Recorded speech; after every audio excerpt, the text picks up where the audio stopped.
Sundalo ang namatay habang 4 ang sugatan matapos tamaan ng kidlat sa Lubuagan, Kalinga. Ayon sa Lubuagan Municipal Information Office, nagsasagawa ng military operation ang mga sundalo nang mangyari ang insidente. Dinala sa Kalinga District Hospital ang mga sugatan.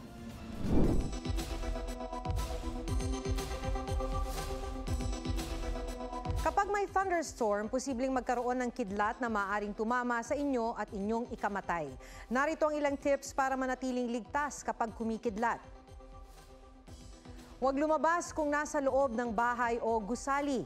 Iwasang gumamit ng mga bagay na maaaring daluyan ng kuryente, gaya ng telepono at mga dekuryenteng gamit.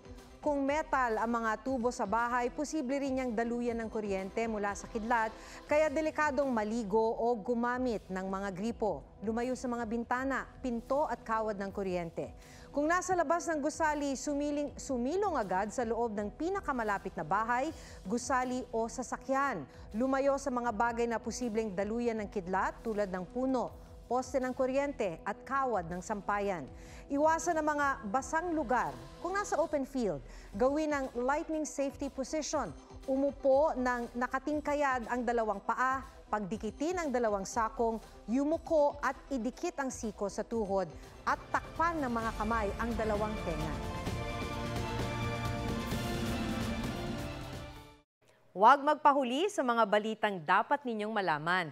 Mag-subscribe sa GMA Integrated News sa YouTube. Sa mga kapuso abroad, subaybayan nyo kami sa GMA Pinoy TV at sa www.gmanews.tv.